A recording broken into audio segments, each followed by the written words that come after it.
Esta mañana yo le invito a que busquemos el libro de Apocalipsis, capítulo 6. Apocalipsis, capítulo 6. Apocalipsis, capítulo 6, versículos del 9 al 11. Usted se va a dar cuenta cuánta riqueza vamos a obtener esta mañana, cuánta sabiduría vamos a encontrar en este breve pasaje que describe lo que conocemos como el quinto sello. La semana pasada vimos los primeros 4 sellos, los 4 seres vivientes, cómo daban la orden, ven y mira. Y salían 4 jinetes, y era solamente el principio de la tribulación. Pero hoy vamos a ver el quinto sello, y vamos a ver el resultado de la tribulación. Pero el quinto sello nos habla de un tema específico, y son los mártires de la tribulación. Porque nos preguntamos nosotros, ¿qué va a suceder cuando la iglesia sea arrebatada? ¿Va a haber posibilidad de que la gente se siga convirtiendo a Cristo? Pues mire, todavía va a haber esperanza. Y es lo que vamos a ver esta tarde en este pasaje. Apocalipsis capítulo 6, versículos del 9 al 11 dice de esta manera: Cuando abrió el quinto sello, vi bajo el altar las almas de los que habían sido muertos por causa de la palabra de Dios y el testimonio que tenían. Y clamaban a gran voz diciendo: ¿Hasta cuánto, Señor santo y verdadero, no juzgas y vengas nuestra sangre en los que moran en la tierra? Y se les dieron vestiduras blancas, y se les dijo que descansasen todavía un poco de tiempo, hasta que se completara el número de sus consiervos y de sus hermanos, que también habían de ser muertos como ellos. Cerremos nuestros ojos, hermanos. Gracias una vez más, Señor, te doy por tu palabra. Gracias, Padre Celestial, por la bendición de estar reunidos en tu casa. Hoy reconocemos que todo es tuyo, todo te pertenece a ti. Que aún esta palabra que vamos a compartir, Señor, es tuya. Nosotros solamente somos tus siervos. Nosotros solamente somos gente dispuesta a escucharla. Y danos un corazón, un espíritu dispuesto a ponerla por obra, Señor. En el nombre de Jesús, tu Hijo amado. Amén. Amén, hermanos. Pueden tomar asiento. Esta tarde quiero hablarle de los mártires de la gran tribulación, o el quinto sello. Y es necesario ver estas realidades, y en la introducción yo quiero decirle esto. La historia del pueblo de Dios se ha escrito con la sangre de sus mártires. Mire, vayamos a ver en la historia del pueblo de Dios y en la historia secular los siguientes hechos. En Egipto, nosotros lo vemos en la palabra, en el libro de Éxodo, el faraón creó un plan para matar a todos los niños hebreos. En Persia, Amán logró que Asuero decretara el exterminio de los judíos. Se decretó que los judíos debían de ser exterminados en Persia. Amán odiaba al pueblo de Dios. Podemos decir que fue el segundo Hitler que existió en la historia, porque el primero fue el faraón. Y detrás de ellos estaba el mismo infierno. Eso lo vemos en el libro de Esther. En el siglo II antes de Cristo, Antíoco Epífanes llegó a ser uno de los más aguerridos enemigos de Israel. Usted lo ve en el libro de Macabeos, que aunque no es un libro que sea un libro inspirado, es un libro histórico, y usted encuentra esos eventos. Y de hecho, Antíoco Epífanes fue descrito por el profeta Daniel 3 siglos antes de que este hombre llegara e intentara destruir al pueblo de Dios.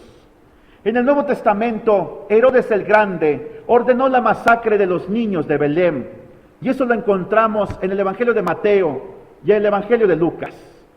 En Hechos capítulo 7 tenemos el primer mártir cristiano en la persona de Esteban.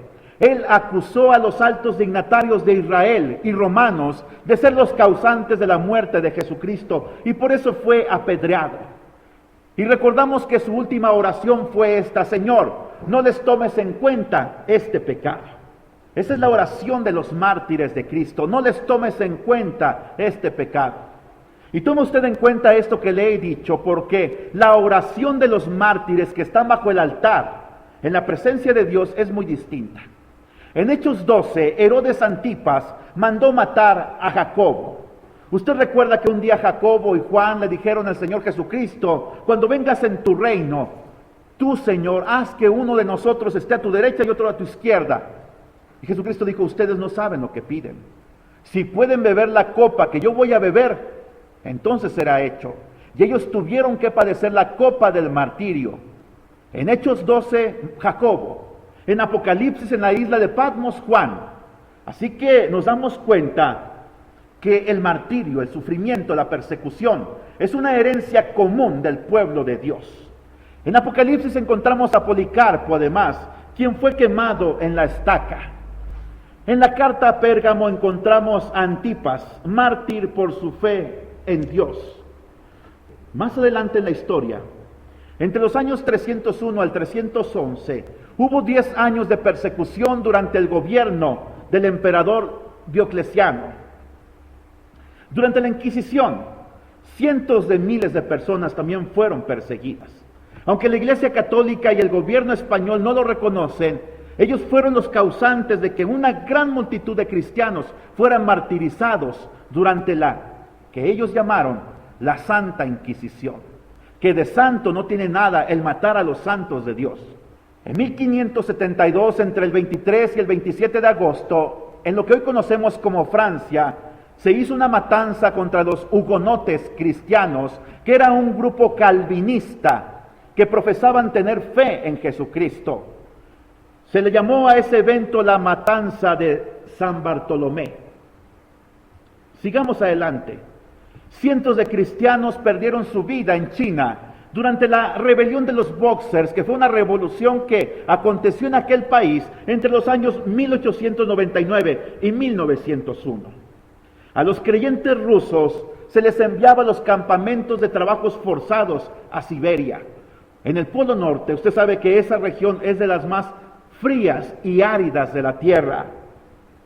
Hitler se propuso exterminar a todos los judíos del continente europeo. En 1938, durante la llamada Noche de los Cristales Rotos, 600 sinagogas fueron bombardeadas en Alemania, mientras que otros negocios de los cuales eran propietarios gente judía también fueron vandalizados. Durante la Segunda Guerra Mundial, en el campo de concentración de Buchenwald, el promedio de muerte era del 30% de sus recluidos, y no olvidemos que había cristianos, había judíos, 6 millones de judíos murieron, había testigos de Jehová, había incluso gente que era homosexual, gente que tenía problemas de salud, ancianos, niños, ahí fueron recluidos, gente, incluso gitanos. En Buchenwald fue uno de los campos de concentración, uno de los 46 que instituyó Adolfo Hitler a través de todo lo que él llamó el imperio, que él instituyó el imperio nazi. En el campo de concentración de Auschwitz se asesinaba a 10,000 judíos por día. En Treblinka se asesinaba a 25,000 judíos por día. ¿Se imagina esto usted? En Dachau, 24 horas al día, los hornos crematorios permanecían encendidos. Y se decía que en Dachau el sol nunca salía, debido a que era triste ver cómo miles de personas morían cada día. Mire, ese hombre que usted ve ahí, yo le quiero hacer una pregunta y si quiere contéstemela, pero ¿verdad que tiene cara de maldito? El obispo británico ultraconservador Richard Williamson negó en una entrevista a un diario alemán que las cámaras de gas nazi se hubieran utilizado para exterminar a millones de judíos. Él dijo que en el Holocausto no murieron 12 millones de personas, sino entre 300,000 y 400,000 personas. Él mismo se está contradiciendo, porque dice, nunca se utilizaron cámaras de gas para matar a gente, sin embargo, murieron entre 300,000 y 400,000 personas. Luego tuvo que retractarse de esta declaración, pero esta es una de las personas más allegadas a Benedicto XVI. uno de sus consejeros. Mire, las fotos son bien claras, ¿verdad? Me decía mi esposa esta mañana mientras preparaba este material, este collage de fotos, me decía: Salvador, ¿por qué pones esas fotos que causan tanta tristeza? Le dije: para que no se nos olvide lo que ha sucedido en el pasado. Y para que no se nos olvide que un día esto va a volver a acontecer. Hitler ordenó que todos los judíos portaran esa estrella que usted ve en el centro. Si usted se fija, incluso a la derecha, hay unos niños que llevan esa estrella. Esa estrella los reconocía a ellos como el pueblo de Israel, el pueblo de Dios. Y todo lo que usted ve alrededor es innegable. Cuando llegó el ejército estadounidense a Alemania y descubrió todo esto, se dice que un soldado que llegó al campamento de Dachau, cuando vio toda esta miseria, todos estos cuerpos, los sobrevivientes con sus cuerpos esqueléticos, dicen que ese hombre, su cabello se le puso blanco como la nieve de la impresión que tuvo.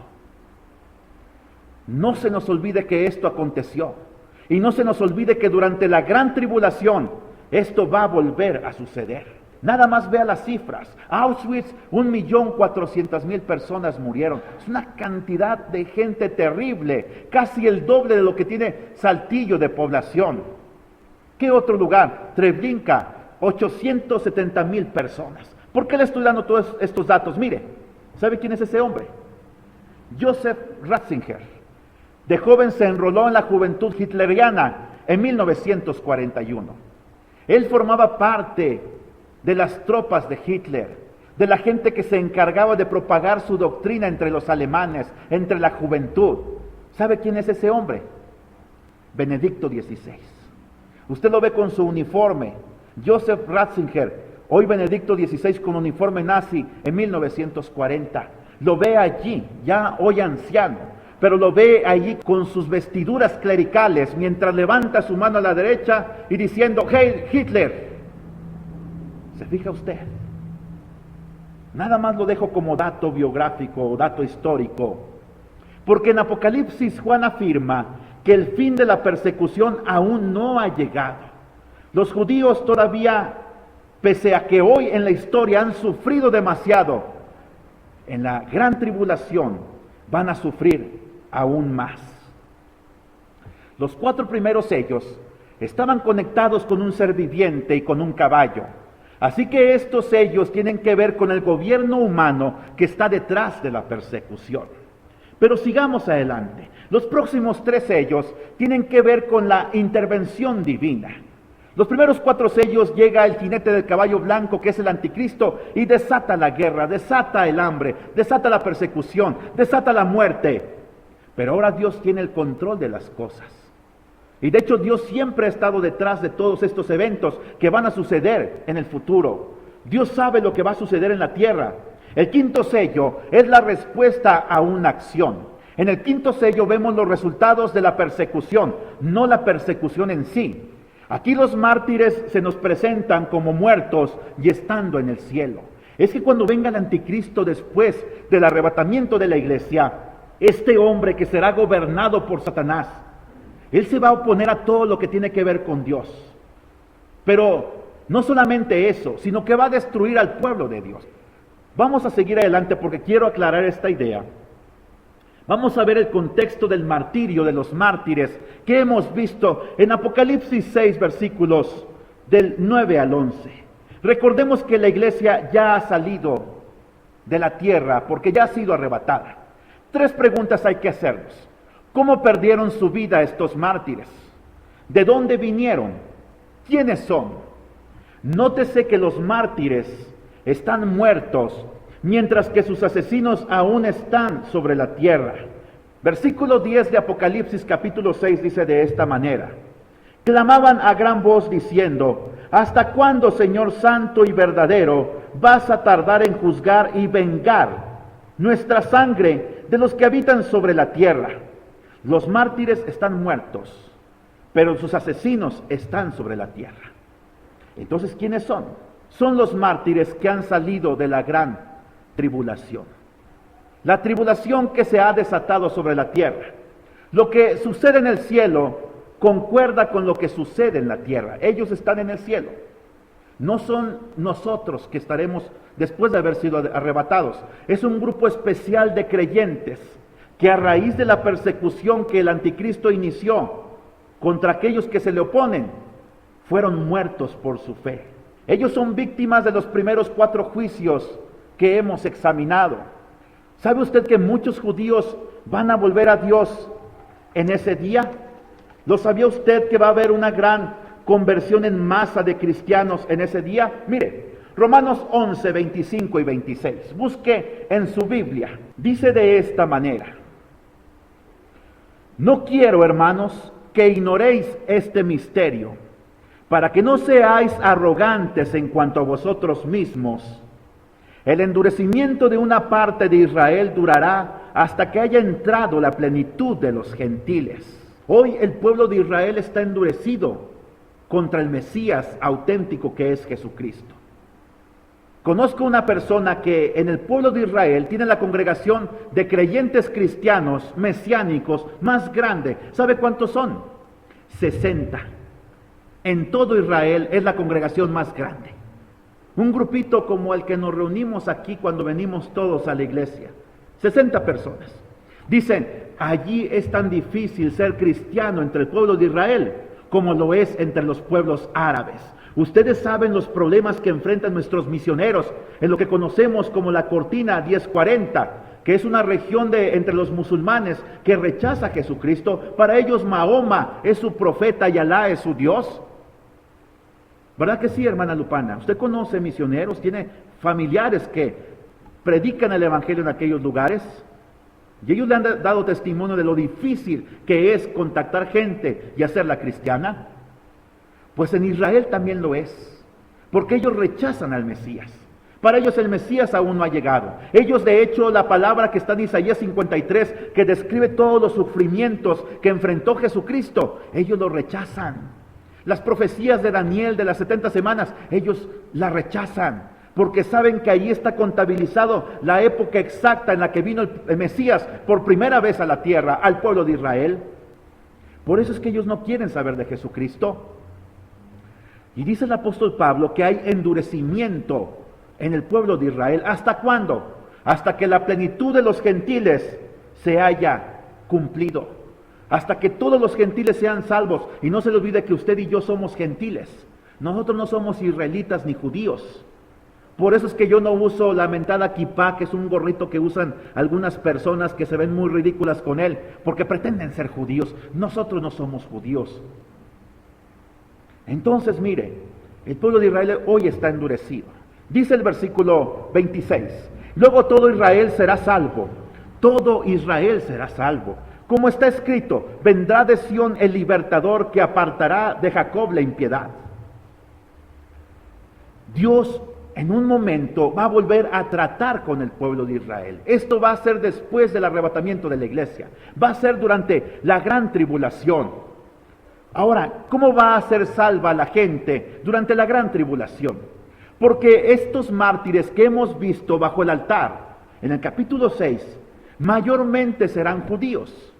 Pero también otra gente de otras naciones se va a convertir. No se nos da un número, así que no son los 144,000 tampoco. Tampoco son la iglesia.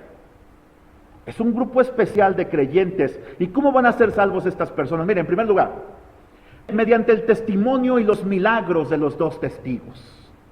Apocalipsis 11 nos relata el ministerio de los 2 testigos. Ellos van a hacer prodigios y milagros sobre la tierra. Ellos van a estar en Jerusalén predicando contra el anticristo durante 3 años y medio. No se les olvide que este periodo de tiempo va a ser de 7 años. La mitad del tiempo ellos van a estar predicando. Después van a ser asesinados por el anticristo. Pero mucha gente en el pueblo de Israel va a creer al testimonio y los milagros de los 2 testigos. Ellos van a anunciar a Jesucristo. ¿Quiénes van a ser los 2 testigos en su opinión? En mi opinión, a la luz de lo que yo he examinado, van a ser Moisés y va a ser Elías. Pero, ¿cómo más va a ser salva la gente?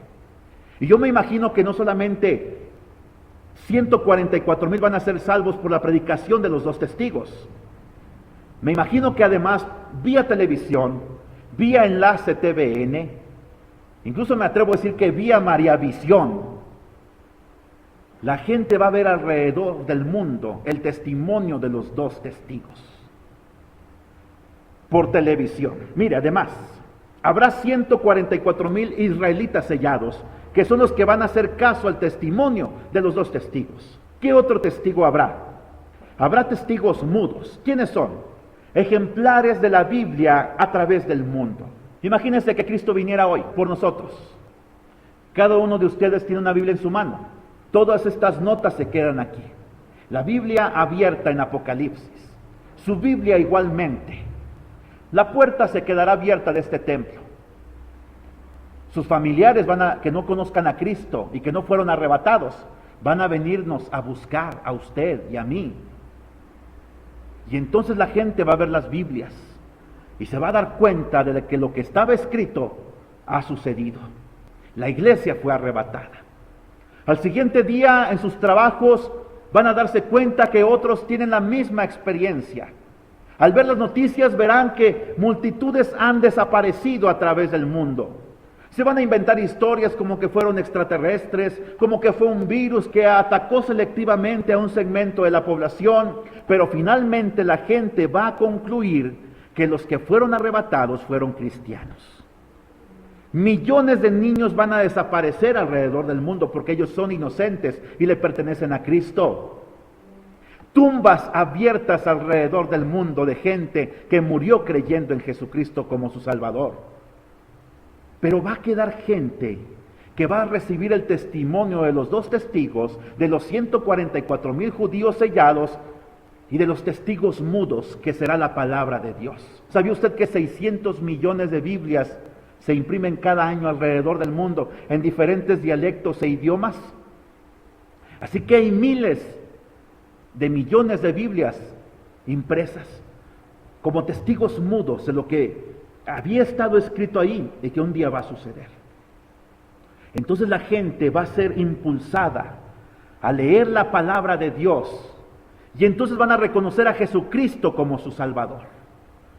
Y todo Israel, o una gran parte del pueblo de Israel, va a reconocer que Jesucristo es el Señor para gloria de Dios Padre. Esta gente va a ser salva de esta manera. Así como usted y yo fuimos salvos, la gente no puede ser salva sin acudir al testimonio de la palabra de Dios. Ustedes fueron salvos porque alguien les compartió el Evangelio, porque alguien los invitó a esta iglesia. Pero ¿qué de aquellos que nos conocen, que son nuestra familia, nuestros amigos? ¿Qué va a suceder con ellos cuando Cristo venga por su iglesia? ¿Lo has pensado? Todavía va a haber una oportunidad, pero va a ser igual de difícil y aún más de lo que es para nosotros ser salvos. Ellos van a ser llamados a demostrar su fe, pero a través del martirio. Hoy nosotros damos testimonio de Cristo. La palabra mártir significa testigo, aquel que da fe de algo que ha sido hecho, que ha acontecido. Pero nosotros no somos llevados a la hoguera, no somos llevados al potro, no somos llevados a una cámara de gases. Pero esos cristianos la van a tener muy difícil. Esa gente va a tener un efecto retardado del evangelio que tantas veces rechazaron. Y entonces van a reconocer a Jesucristo como Salvador. Pero va a ser muy difícil para ellos llevar a cabo su cristianismo. Mire, busque usted esta nota, Zacarías 13, 8 y 9. Porque aquí hay una realidad. Una gran cantidad de judíos se va a convertir. Todo Israel será salvo, dice el apóstol Pablo. La palabra todo es todo. Todo el pueblo de Israel en masa se va a convertir a Jesucristo.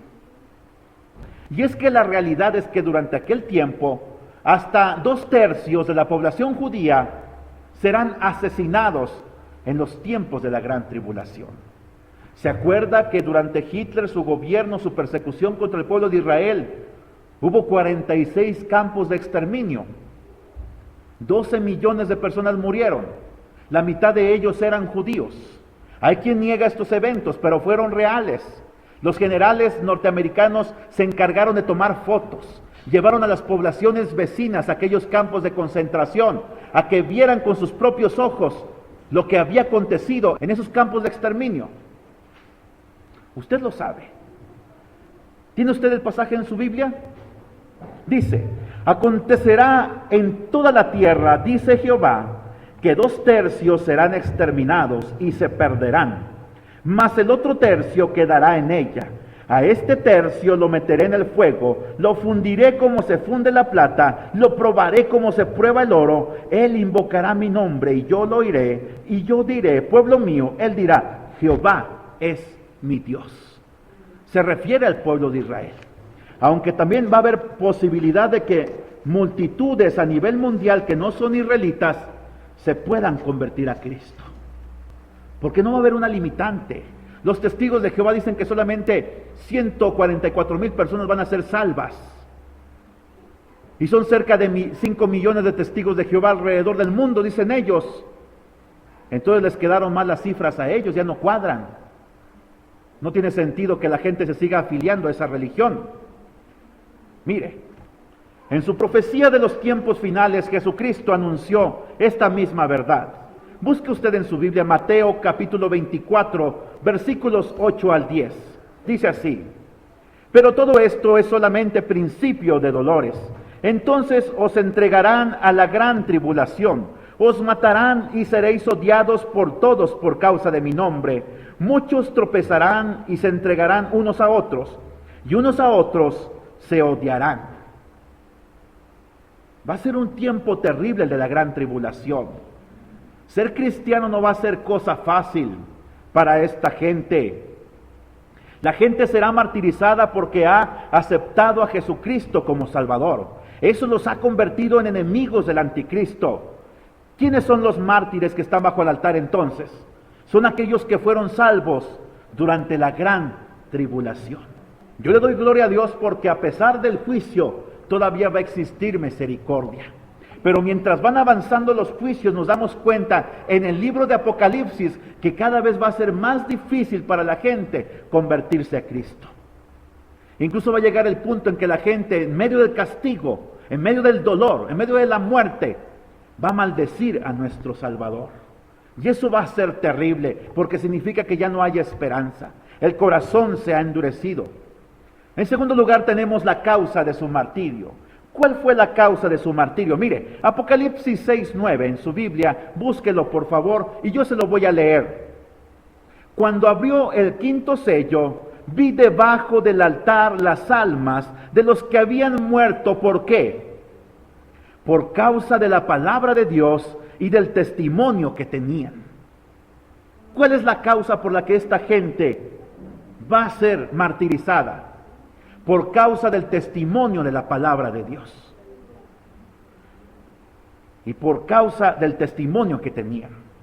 Murieron por la misma razón por la que Juan fue desterrado a Patmos. Mire, Apocalipsis 1:9. Busque este pasaje. Yo, Juan, vuestro hermano y compañero en la tribulación, en el reino y la perseverancia de Jesucristo, estaba en la isla de Patmos. ¿Por qué? Por causa de la palabra de Dios y del testimonio de Jesucristo. Los que reciban la marca de la bestia sufrirán el juicio eterno en el infierno.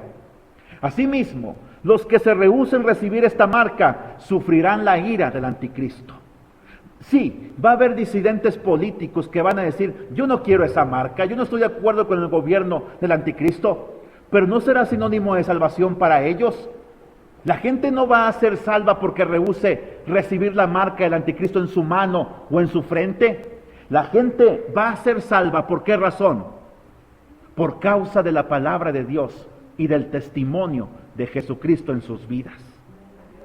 No basta con decir que no al sello. Hay gente que dice: pues yo no me voy a poner el sello. No, tienes que creer en Jesucristo. Esa es una palabra para aquellos que no se fueron en la gran tribulación, no se fueron en el arrebatamiento de la iglesia. Los mártires de la tribulación fueron sacrificados en el altar de su devoción a Dios. El Espíritu Santo, en aquel entonces Él va a seguir presente en la tierra, porque Él es omnipresente. No se nos olvide esto. Pero va a haber una gran diferencia. Dice el Señor Jesucristo en la carta de Juan, en el Evangelio de Juan, que el Espíritu Santo convence al mundo ¿de qué? De justicia, de juicio y de pecado. Ya no va a hacer esa labor el Espíritu Santo. El Espíritu Santo va a actuar como actuaba, ¿dónde? En el Antiguo Testamento. En el Antiguo Testamento venía sobre una u otra persona selectivamente, pero no venía sobre toda la humanidad o todo el pueblo de Israel. Apocalipsis 19 al 21. Dice aquí: la bestia fue apresada, y con ella el falso profeta, que había hecho delante de ella las señales con las cuales había engañado a quienes, a los que recibieron la marca de la bestia y habían adorado su imagen. Estos fueron lanzados vivos dentro de un lago de fuego que arde con azufre. ¿Se fija usted? La gente que reciba la marca de la bestia va a ser lanzada al infierno. Es lo que estamos diciendo aquí. La frase su testimonio, hablando de los mártires cristianos, se refiere a la palabra de juicio que ellos van a predicar. Ellos van a predicar y por eso van a ser martirizados. Su mensaje de juicio va a enfurecer al anticristo, porque eso es lo que habrá predicado Moisés, Elías, los 144,000, el pueblo de Israel y esta gente que alrededor del mundo se va a convertir a Cristo durante la gran tribulación. Hoy necesitamos creyentes que sean la voz del profeta. Hoy la gente quiere que se le hablen cosas bonitas. Dicen, a mí no me hable de desgracias. Ven una foto como la que puse hace rato de la gente que murió en Auschwitz, en Treblinka, en Buchenwald. Y la gente dice, oye, eso está terrible, es muerte. No me hables de eso, háblame cosas bonitas. Aquí en Saltillo hay iglesias, no voy a decir nombres, y lo voy a decir porque por ética. Pero yo creo que usted tiene la capacidad para distinguirlas. Hay iglesias en las cuales se dan discursos motivacionales. Hablaba con un joven de esas iglesias y le decía, estoy dando Apocalipsis, y le compartía esto. Dice, Apocalipsis, un día nos dieron un curso de Apocalipsis. ¿Sabes cuántas predicaciones fueron? 3 predicaciones. Y no tengo ni idea de lo que es el Apocalipsis. Incluso me da miedo el Apocalipsis. Porque en mi iglesia somos gente bonita. En mi iglesia que nos digan cosas bonitas, que nos endulcen el oído. Que no nos digan que hay diablo, que hay pecado, que hay que arrepentirse, que hay que diezmar. Pues vaya, yo no quiero una iglesia así. Yo quiero una iglesia comprometida con la palabra de Dios. Una palabra que diga, sí hay cielo, pero también hay infierno. Sí hay perdón, pero se requiere arrepentimiento. Sí hay compromiso, hay bendición, pero tienes que diezmar, tienes que ofrendar. Yo quiero una iglesia así. Una iglesia de pequeños Jonases, que no muchas veces somos agradables a la gente. ¿Sabe usted que ha habido lugares donde a mí me han corrido por predicar el evangelio? Donde me han dicho, pastor, gracias por sus servicios, ya no regrese. O más amablemente me dicen, vamos a invitar a otro predicador. Adelante, Dios los bendiga. Y luego veo sus vidas destrozadas. Se necesita gente así. ¿Sabe usted que el 14 de marzo del año en curso, Shintaro Ishihara, gobernador de Tokio, él dijo, el terremoto que aconteció en nuestra nación hace 2 días, el 12 de marzo del año en curso, fue un castigo divino para lavar el egoísmo de los japoneses. Recuerda usted que yo se lo había dicho en días pasados. La nación más tecnológica de la Tierra, con más adelantos científicos, no pudo hacer nada contra un terremoto, contra un sismo, contra la crisis ecológica que hoy están sufriendo. Eso nos demuestra que cuando Dios quiere, hace temblar a las naciones y los reyes de la tierra. Este hombre se atrevió a decir, nuestra nación está pasando por esto, porque somos egoístas. Es un castigo divino. No dijo, Buda nos está juzgando. No dijo, Krishna nos está juzgando. Dijo, Dios lo está haciendo para lavar nuestro egoísmo. Ese tsunami que vino, que se introdujo 10 kilómetros dentro de la tierra, costas adentro, de entre 13 y 15 hasta 25 metros de altura, vino a lavar nuestro egoísmo, para que pensemos más en Dios y más en el prójimo que en nosotros mismos. Y es lo que Dios hace. Se requiere gente que en este tiempo, porque sabemos que el tiempo está cerca, se requiere gente que predique el evangelio, que predique la palabra, que le diga a su prójimo, mira, yo no te voy a endulzar el oído, tú estás mal, como yo lo estuve. Pero la gran diferencia es que yo encontré a Jesucristo, le entregué mi vida y Él es mi Salvador. Y Él me rescató, Él rescató mi matrimonio, Él rescató mi vida, Él me salvó de las drogas, me salvó del alcoholismo, me salvó de una vida de violencia intrafamiliar, me quitó pensamientos suicidas. Se requiere gente valiente que ponga el dedo sobre la llaga del pecado. Porque hoy la gente no le gusta escuchar la palabra arrepentirse. La gente quiere que tú le digas, échale ganas. ¿Sí? ¿A poco no es cierto? ¿No lo ha escuchado usted eso? Eso no es arrepentirse. Hay gente que dice, pues cambia tu actitud. Es necesario cambiar actitudes, sí. Pero arrepentimiento significa decirle a Dios, Dios, yo no puedo dejar el pecado. Necesito de tu ayuda, que tu Espíritu Santo esté en mí. Porque yo no puedo luchar contra este vicio, contra esta tentación que viene y me destruye. Eso es arrepentimiento. Por supuesto, predicar las verdades del Evangelio no nos hace famosos. A la vista de los hombres no nos hace famosos, ni bien queridos, ni populares ante la gente, pero estás cumpliendo con lo que Jesucristo dijo. Juan capítulo 15, versículos 18 al 19, el Señor Jesucristo dijo, si el mundo os odia, sabed que a mí me ha odiado antes que a vosotros. Si fuerais del mundo, el mundo amaría lo suyo, pero porque no sois del mundo, antes yo os elegí del mundo, por eso el mundo os odia. Cristo, ¿por qué fue muerto? ¿Por qué fue martirizado? Porque dijo que el mundo odiaba al Padre Celestial. Él le dijo a la gente, y a veces se le ha compartido a algunas personas, y ustedes han estado presentes, hay dos tipos de personas en el mundo. No son ricos y pobres, no son feos y lindos, no son gente educada y gente ignorante. Juan 8:44, el Señor Jesucristo le dijo a los judíos, que eran una generación de gente muy religiosa, ustedes son de su padre el diablo, porque las obras de su padre el diablo quieren hacer. Él ha sido homicida y mentiroso desde el principio, y ustedes me quieren matar a mí. Por eso son de su padre el diablo. Por supuesto que eso no te hace popular. Y siempre Cristo dio la otra cara. Cuando el Evangelio de Juan capítulo 1 versículo 12 dice, a los que le recibieron, a los que creen en su nombre, les dio el derecho de ser llamados hijos de Dios. Hay dos tipos de gente. ¿En cuál categoría está usted? Hay esperanza. Pongámonos a cuenta con Dios. Si usted no es hijo de Dios, puede ponerse a cuenta y desde hoy será hijo de Dios. Y podrá Dios escuchar su oración, su clamor, ayudarle y socorrerle y sacarle de su estado en el cual se encuentra. Pero ¿en qué categoría estamos? ¿Es difícil decirlo? Sí. Es difícil aceptarlo aún más. Pero es mejor que quedarse en medio. Y simplemente quedarse en medio no sirve de nada. Y yo le digo a la gente, y no se me ofenda por lo que le estoy diciendo, porque yo también fui hijo del diablo, porque hacía sus deseos, pero ahora soy hijo de Dios.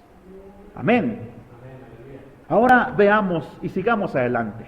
Uno no debe temer decir lo que el juicio viene.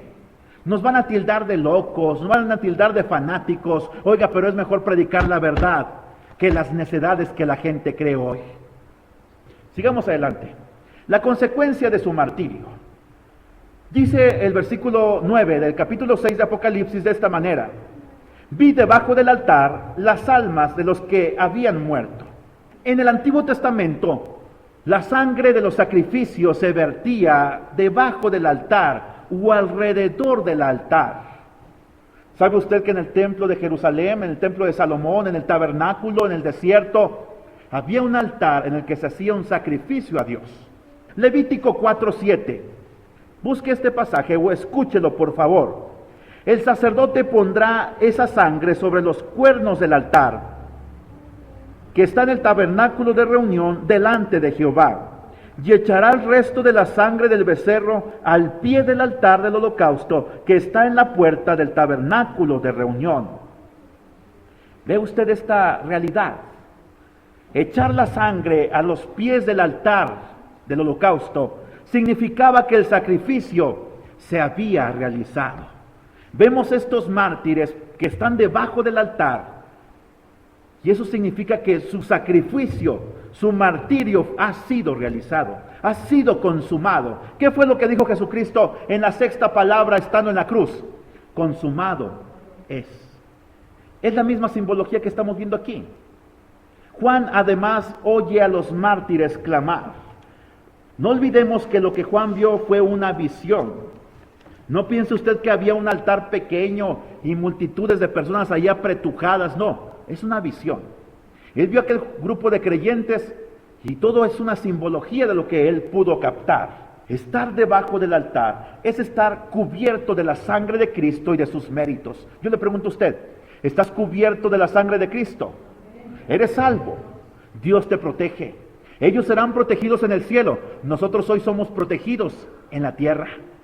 Dios se va a asegurar de sacarnos de este mundo antes de que venga la gran tribulación a través del arrebatamiento de la iglesia. Y los muertos en Cristo van a resucitar primero. ¿Por qué? Por los méritos de Cristo. Yo no soy nadie.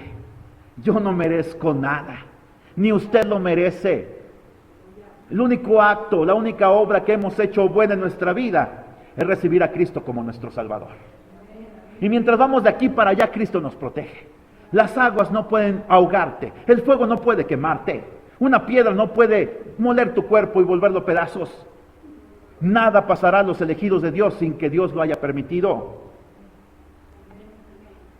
Pero esta gente que estará bajo el altar es gente que ha sido salvada durante la gran tribulación. Ellos hacen un clamor. Veamos esto, mire. Clamaban a gran voz diciendo, Apocalipsis 6:10 dice de esta manera, clamaban a gran voz diciendo, ¿hasta cuándo, Señor santo y verdadero, vas a tardar en juzgar y vengar nuestra sangre de los que habitan sobre la tierra? ¿Hasta cuándo, Señor? ¿Hasta cuándo nos vas a vengar? Nos han asesinado, Señor, por predicar tu palabra. ¿Hasta cuándo vas a traer la respuesta? Ellos no son los mártires de la edad de la iglesia. Hay gente que dice que esta gente es todos los creyentes que han muerto durante la edad de la iglesia. Las 7 iglesias que hemos visto en Apocalipsis. No, no son de ellos. Usted se va a dar cuenta por qué. Mire, Hechos 7:60, búsquenla en su Biblia. El primer mártir cristiano, ¿quién fue? Esteban. ¿Cuáles fueron sus palabras antes de morir? Señor, no les tomes en cuenta este pecado. Jesucristo, que para mí realmente fue el primer mártir de la iglesia cristiana, él dijo, Padre, perdónalos porque no saben lo que hacen. ¿Qué hace usted cuando llega a alguien y le insulta por su cristianismo si le ha pasado esta experiencia? ¿Maldice? ¿Clama por venganza? Los mártires de la iglesia presente debemos de decir, no les tomes en cuenta este pecado. Cuando te golpearon, ¿qué fue lo que dijiste? No les tomes en cuenta este pecado. Es nuestra responsabilidad perdonar, pedirle a Dios que perdone a nuestros ofensores. No se llene de ira, no se llene con pensamientos de venganza. No diga el que me la hizo me la paga. No diga yo perdono pero no olvido. No diga yo olvido pero no perdono. No, vaya y extienda el perdón. Porque la oración del discípulo dice, perdónanos nuestras deudas, así como nosotros perdonamos a nuestros deudores. Pon en una balanza todo lo que te han hecho de ofensas. Pon en otra todo lo que tú hiciste. ¿Cuál pesa más? Sinceramente, pesa más lo que yo he pecado contra Dios que lo que otros han pecado contra mí. Por eso debo de perdonar. ¿Sabe usted que cuando yo era niño, no era buen estudiante? Entre semana di mi testimonio que yo era un burro con B mayúscula. Y mis hermanos me decían, eres un idiota. Mucho tiempo viví con esa carga de resentimiento. Pero un día tuve que perdonar a mis hermanos. Ellos no lo saben, porque eran jóvenes, eran adolescentes. Pero no saben lo que me afectaron en mi infancia. Pero un día los perdoné. Y así mucha gente he perdonado en mi vida. Gente que me ha robado, que me ha insultado, que se ha burlado de mí. Gente que me ha herido. ¿Qué no podremos perdonar, hermanos? Yo te pregunto a ti, ¿qué no puedes perdonar? Yo sé, ha habido gente que ha sido abusada sexualmente. Ha habido mujeres que han sido golpeadas. Ha habido mujeres o jovencitos o jovencitas que fueron humillados, que fueron violentados de muchas maneras. Ha habido jóvenes que han crecido con la idea de que sus padres los quisieron abortar y crecieron con la abuela o con los tíos y siempre los rechazaron. Pero ¿cuál es nuestra indicación? No les tomes en cuenta este pecado. Esa es la oración de la iglesia presente cuando sufre. Pero los mártires, ¿qué dicen? ¿Hasta cuándo, Señor, santo y verdadero, vas a tardar en juzgar y vengar nuestra sangre de los que habitan sobre la tierra? Ellos tienen derecho a hacer esta oración. ¿Por qué? Porque hasta cuándo es el clamor del pueblo de Dios. Y si usted resiste, usted perdona, pero dices, ¿hasta cuándo, Señor? ¿Hasta cuándo mi marido que me golpea, que se emborracha, va a conocerte? ¿Hasta cuándo, Señor, mis hijos van a entregarte su vida? Es el clamor del pueblo de Dios. Tenemos derecho a pedirle a Dios que cambie la situación, pero no tenemos derecho a juzgar. Nuestra oración debe ser, Señor, perdónalos porque no saben lo que hacen.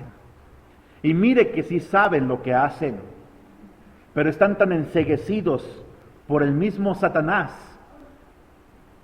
que no saben otra cosa más que odiar, más que golpear, más que insultar, más que difamar, más que chismear. Así crecieron. En un punto de su vida perdieron el rumbo. En un punto de su vida no supieron qué circunstancias los llevaron a esa situación de ser aprovechados, de ser ladrones, de ser difamadores. Pero tú sí sabes lo que haces. Y tu labor es perdonar. Y mi labor es perdonar. Yo tengo una frase: no busco quién me la hizo, busco pagarla. Si a mí me tocó el problema, yo lo voy a solucionar. No me interesa quién lo ocasionó. Si tengo la oportunidad, yo voy a solucionarlo. Nehemías, cuando llegó a Jerusalén, él no había sido causante de la destrucción del muro, ni de la destrucción de la ciudad. Él dijo, quitemos este escombro, traigan piedras porque vamos a empezar a edificar. Él dijo, yo y mis padres somos culpables. Él asumió su responsabilidad en su tiempo. Yo sigo siendo culpable si yo no cambio la actitud, si yo sigo actuando como ellos. ¿Verdad que tú sí sabes lo que haces? El consuelo de su martirio finalmente.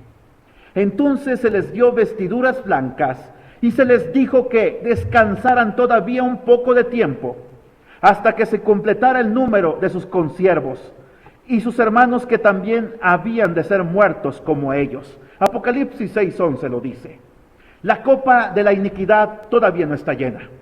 Esto es un indicio de que aún hay misericordia y compasión en medio de la gran tribulación. Pero mire las acciones de Dios el Padre y de Jesucristo para con estos mártires. El consuelo de su martirio. Usted tiene que saber, hermanos, que hay un consuelo para nosotros. Un día Cristo va a abrir los cielos, va a venir, nos va a esperar en los aires.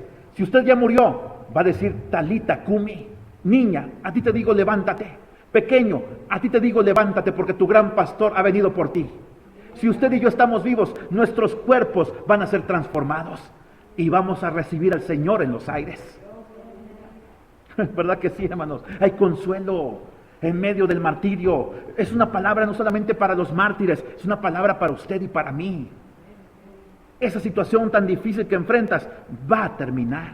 Esas noches de insomnio va a amanecer un día. Y mire que se lo digo con toda experiencia. Ese dolor, esa enfermedad, o Dios la sana o te lleva a su presencia, pero Dios tiene que hacer algo. Y mira que es mejor estar en su presencia, aunque es doloroso para los que se quedan, pero allá ya no hay dolor, ni muerte, ni sufrimiento. La muerte ya no te puede tocar, el diablo ya no te puede tentar, tus enemigos ya no te pueden herir. Hay consuelo para el martirio. En primer lugar, se les da un refugio, están bajo el altar, bajo el refugio y protección de Dios. Hay un refugio para ellos, hay un refugio para ti, ¿verdad? Aquí es un refugio.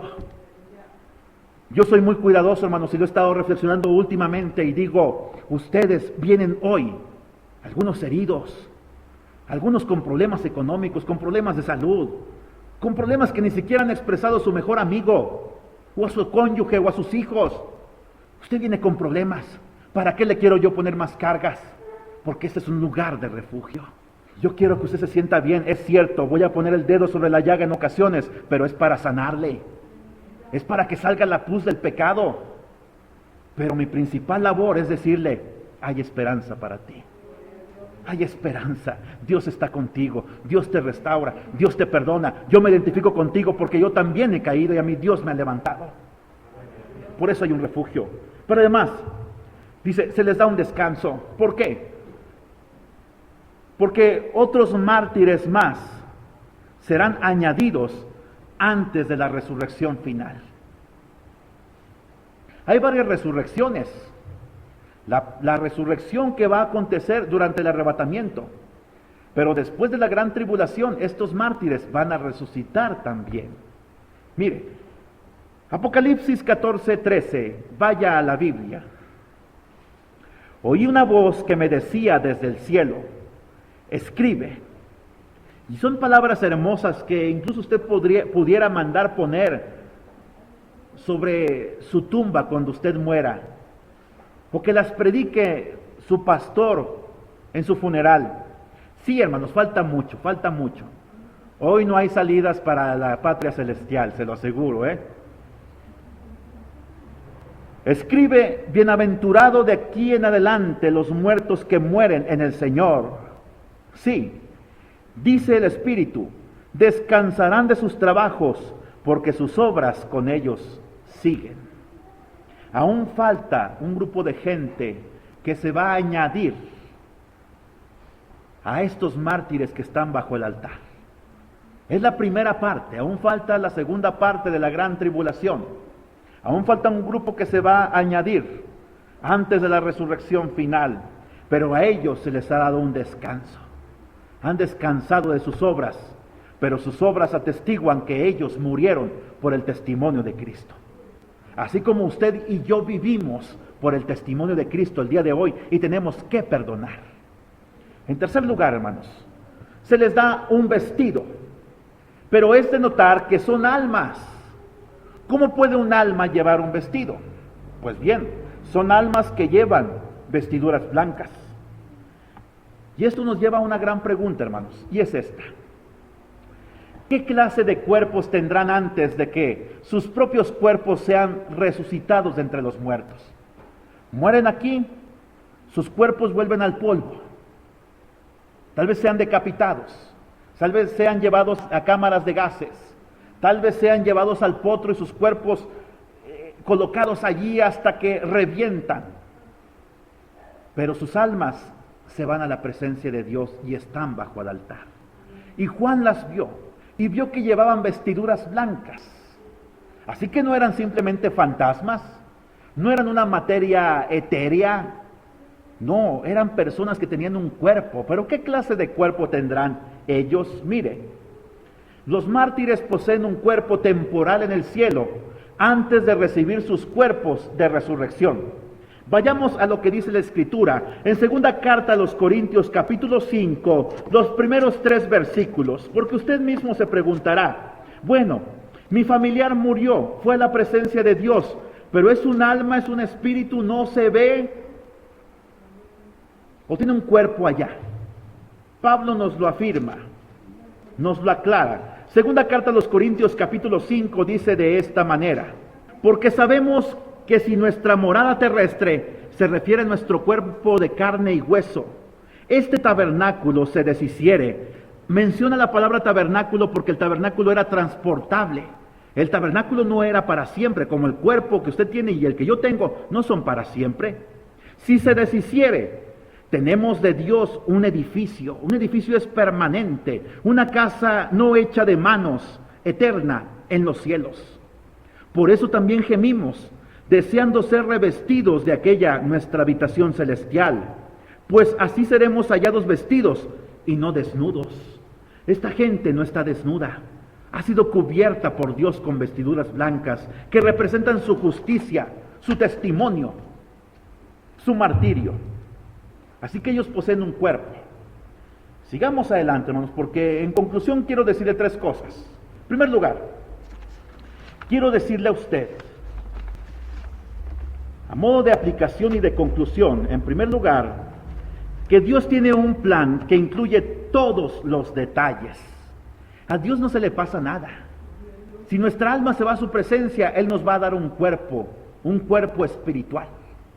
Un cuerpo que además va a ser temporal, que un día cuando Él venga por su iglesia se va a unir a nuestro cuerpo y va a ser un cuerpo glorificado que nunca más va a volver a morir. Dios no se le pasa ni un solo detalle, ¿se fija usted? Este pasaje le asesta un golpe mortal a la idea del sueño del alma. Porque hay gente que dice, cuando morimos, nuestro cuerpo se va al sepulcro y nuestra alma también se queda ahí dormida, esperando cuando Cristo venga y nos despierte. ¿Cree usted eso? Le asesta un golpe mortal a la idea del sueño del alma. ¿Quiénes creen en esta cosa? No quiero decir tontería, pero así es. Que el alma duerme. Los testigos de Jehová y los adventistas del séptimo día. Lea sus escritos, ellos lo proclaman. Es más, un día fui a una casa de un hermano, no sé quién era, sinceramente ni lo quiero mencionar, ni recordar, pero fue uno de mis hermanos de aquí de la iglesia, y me encontré una revista que hablaba acerca de que el infierno no existe, era de los testigos de Jehová. Sea muy cuidadoso con esa literatura, no la recibas más, porque si usted es nuevo en la fe, le puede confundir. Ah, ya sé quién fue, pero no voy a decir su nombre. Y no es de esta iglesia, gracias a Dios. Ya sé quién fue. Ya me acordé. Bueno, es maduro el hermano, es diácono en una iglesia, así que yo creo que él lo tiene como un material que él podrá estudiar y después hacer apologética acerca de lo que está ahí escrito. Mire, este pasaje le asesta un duro golpe a la idea del sueño del alma. Es que hay gente que se confunde cuando se mencionan las palabras dormir o sueño en conexión con la muerte del cuerpo.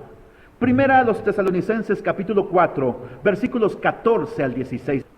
Mire, si creemos que Jesús murió y resucitó, así también traerá Dios con Jesús a los que durmieron en Él. Hay gente que se confunde con esto. Por lo cual decimos esto en palabra del Señor, que nosotros que vivimos no precederemos a los que durmieron. La palabra durmieron es sinónimo de morir. El Señor mismo con voz de mando, con voz de arcángel y trompeta de Dios, descenderá del cielo. Entonces los muertos en Cristo resucitarán primero. El cuerpo está aquí, el alma está allá. Venimos con Cristo, vienen sus almas con Cristo. Recuperan sus cuerpos. No pueden estar dormidos si van a ascender las almas. ¿Verdad que no? Si usted se fija, en Apocalipsis capítulo 6, se menciona que los mártires están conscientes, hablan, claman, sufren, son vestidos. Así que cuando usted se muere, su alma no se duerme, va a la presencia de Dios, esperando la resurrección. Pero ellos están allá, no están aquí dormidos. Porque acuérdense que además dice, vi las almas de los que habían muerto, habían sido martirizados. Sus cuerpos están aquí, sus almas están allá. La palabra muerte significa separación, separación del alma y del cuerpo. Si el alma y el cuerpo permanecen aquí en la tierra, entonces eso no es muerte. Eso es dormir. Mire, vamos simplemente a ver este pasaje. Juan capítulo 11, versículos 11 al 14. Dice de esta manera. Estaban hablando de la muerte de Lázaro, Cristo y sus discípulos. Y dice aquí de esta manera. Dicho esto, Jesús les dijo, nuestro amigo Lázaro duerme, mas voy para despertarle. Dijeron entonces sus discípulos, Señor, si duerme, sanará. Miren, ellos pensaban que estaba dormido físicamente. Pero Jesús decía esto de la muerte de Lázaro. Cristo dice, Lázaro duerme, pero luego aclara, lo decía de la muerte de Lázaro. ¿Se fija usted? Ahí se nos aclara todo. Así que el alma no duerme. El alma se separa del cuerpo y va a la presencia de Dios y espera la resurrección. Así que Dios no se le pasa un solo detalle. En segundo lugar, Dios tiene un propósito que explica cada demora. La espera es hasta que se cumpla el número de los mártires que van a morir en la segunda mitad de la tribulación. Dios dice, sí, yo tengo que traer el juicio sobre la tierra. Tengo que enviar a mi hijo para que mate, para que aniquile al anticristo, para que lo envíe al infierno, al falso profeta y al mismo diablo, para que lo ate 1000 años. Pero esperen, aún falta una parte de consiervos suyos que tienen que morir. ¿Qué significa eso, hermanos? A pesar de todo, dentro del juicio que va a venir sobre la tierra en aquellos 7 años que conocemos como la gran tribulación, hay misericordia. Pero yo le invito, no espere hasta que esto llegue, porque además no tenemos la vida segura. Hoy pudiéramos ir a la presencia de Dios. Y si hoy vas a la presencia de Dios sin tener a Cristo en tu corazón, ¿cuál es el resultado? El infierno de fuego. Y si hoy fuera el arrebatamiento y quedas con vida, no creas que va a ser fácil llegar a la presencia de Dios. Hoy lo hemos visto, que va a ser extremadamente difícil. Ya no va a estar el Espíritu Santo que te va a ayudar, que te va a convencer de pecado. Va a ser simplemente las circunstancias las que te podrán llevar a Dios. Así que no esperes. Por eso la palabra favorita de Dios es hoy. Y no es de Vicente Fox, es de Dios, ahí está en la Biblia. Segunda a los Corintios capítulo 6, versículo 2. Este es el tiempo aceptable, este es el tiempo de salvación. Hoy es el tiempo de salvación, hoy. Así que en tercer lugar, hermanos, Dios tiene un programa. Dios sigue extendiendo su misericordia. Dios sigue dando una oportunidad de arrepentimiento y de conversión. Habrá un gran avivamiento en ese periodo de tiempo, pero también va a haber mucha gente que va a permanecer incrédula. Y va a haber gente que no va a tener la oportunidad de convertirse porque vienen catástrofes como la que veremos la próxima semana, un terremoto a nivel mundial. Les sorprendió las imágenes del terremoto en Sumatra hace 5 años, que ocasionó un maremoto que mató 250,000 personas. Esas son las olas que se hacen en una pequeña tina cuando metes a tu hijo y empieza a chapotear. No se compara con lo que va a suceder en los últimos tiempos. Un terremoto mundial. Aquel terremoto afectó a 10 naciones. El terremoto mundial va a afectar a todo el mundo. Imagínate, sucede un terremoto en Japón. Estados Unidos, Alemania, Rusia le envían ayuda. Pero cuando acontezca un terremoto en Japón, uno en Rusia, otro en París, otro en Washington, otro en Los Ángeles, otro en Chicago, ¿quién va a ayudar a quién? Eso es lo más terrible. Es el sexto sello que vamos a ver en la próxima semana.